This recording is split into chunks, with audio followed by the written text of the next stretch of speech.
You are listening to the Thinking Effect podcast with Audre Green and Lillian Kriegler. Everything starts with a thought. Join the quest to reshape your own and your students' thinking by exploring your usual curriculum in new and exciting ways. Hi, everyone, and welcome to episode 7 on the Thinking Effect podcast. And this episode is all about how can we help children understand different perspectives. But before we dive into it, hello, Lillian, how are you? I'm really good, Audre. How are you going today? I'm excellent, thank you. I'm really excited about our topic today, especially after seeing what's happening in the world in the last couple of years and the polarization that happened in society and how even families are breaking apart because they struggle to look at things from different perspectives. That's correct. I mean, the more we have that ability to understand someone else's point of view, the more empathetic we can be and the more understanding, and we can be better thinkers, really. Absolutely, absolutely. And for me, I think the most important thing, the first step to do is understanding that our opinion, or in my case, my opinion, is just my opinion, and it's not the right opinion. Necessarily. Yes. There are many different opinions and there are no right and wrong opinion, because I think once we start tagging point of views as right one and wrong one, this is where the problem starts, because we're closing ourselves to understanding other perspective and looking at a scenario or a topic from where someone else is looking at. Yes, that's correct. That's quite correct. You know, seeing something from exactly one point of view is very limiting, and we're wanting to broaden that. And it's, as you say, it's about in society, it's in our conversation with friends, but it also operates in the classroom. You know, if the students have different perspectives, then they can approach problems from different perspectives and in different ways. So it definitely broadens. Yeah, absolutely. And it helps in many different ways. And since you mentioned classroom and student behavior, if we think about the courtyard, recess, a lunch break, even there, if children are able to take different perspective, then they're less likely to have argument, and sometimes very heated arguments with other students, which might lead even to physical engagement. That's right. So having the ability to rationalize, to reason about things, to be in someone else's shoes, we can all benefit from doing that. Yeah, and it's important to know that people's perspective depend on many things. So it depends on your gender, your culture, your religion, your upbringing, on so many things, your life experience. And when we try to understand someone else's perspective, we need to really put ourselves in that person's position, think about their beliefs, what's guiding their life, their thinking, and try to look at that situation from how they would see it. And that, as you said, helps us develop empathy towards that person, but also help us understand their perspective and develop a better understanding of the topic as a whole, because once we can see something from different angles, our understanding is much deeper. And if we're thinking about the classroom and literacy, for example, when children are reading different texts, when they're able to look at that text from the different character point of views, their understanding of that text is much deeper.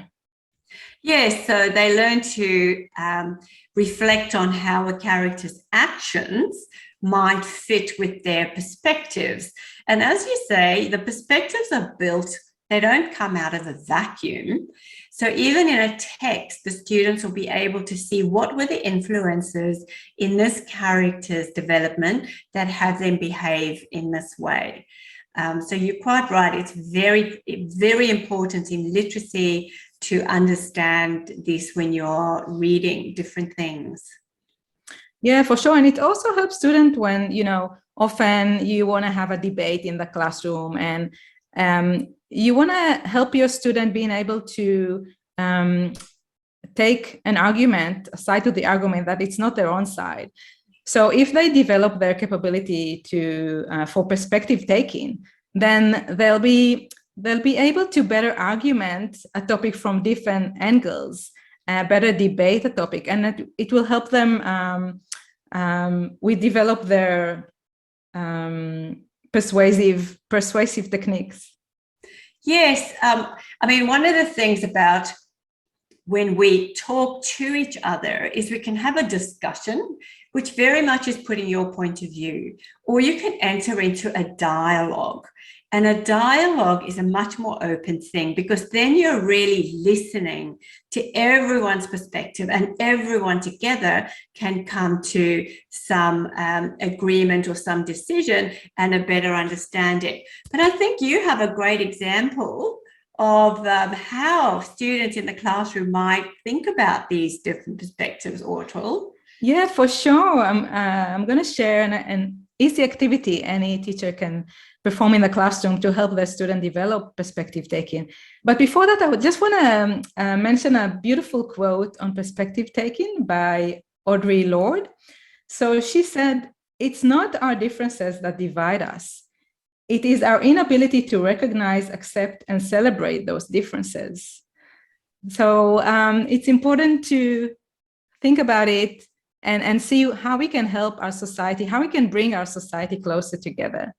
Yes, and I mean, Audre Lorde is just such an amazing author, poet, rights activist, someone very reputable and wonderful to listen to.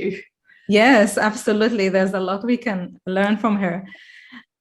So as to activities that teachers can do in the classroom to help the student develop perspective taking is when you look at a text, and let's look at Goldilocks as an example, because I think everyone knows this story. So you can ask your student to write this story from the different characters' point of view. So let's say, for example, one group of students can write a story from Papa Bear point of view. How would Papa Bear tell that story? And they need to think about where he's coming from. How would he think, what he cares about? And Papa Bear, for example, might be very protective over his family, right? He might see Goldilocks as a horrible criminal that broke into their home and put their life in danger. And then another group of children can write the story from Mama Bear point of view. How would Mama Bear view that? Maybe she'll feel more nurturing towards Goldilocks, but maybe she'll be upset about all the mess in the house, and now she needs to cook again food for the family. And then another group of children can write a story from a Baby Bear perspective. And they need to think, how would Baby Bear perceive that situation? Perhaps he'll be happy to have someone else to play with, someone closer to his age. So the whole idea is to let the children think about the different characters. How would this story look from their perspective? And how might they tell that story? And you can even share it with the rest of the school. I mean, your students can create a play of that story and present it at a school assembly, for example. Yes, it's always wonderful to share that thinking. And I mean, I think that idea of telling a story from different perspectives is fabulous. But you could even in the classroom talk about sometimes putting yourself into another persona, like if you go into the garden, what does it look like from the perspective of an ant or from a bird? But it's the same sort of thing, but just getting students to put themselves in somewhere else and to view something from a different situation. It is a remarkably important skill and makes people into much deeper thinkers. Yeah. Yes, definitely. And as you mentioned, Lilian, there's a lot of imagination involved. So you really need to imagine how the other person perceives a situation and thinking about their belief system, their gender, culture, etc., where they live, and how will that impact how they view a specific situation. So it's definitely a very important skill to help children develop at home or within the classroom.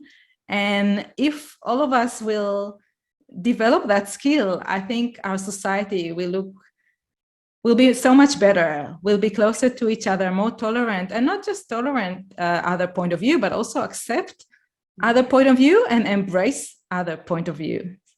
Yeah, I totally agree with you. So if we do our quick summary, which we do, the what is that when we have different perspectives, we're able to see any situation from a variety of points of view.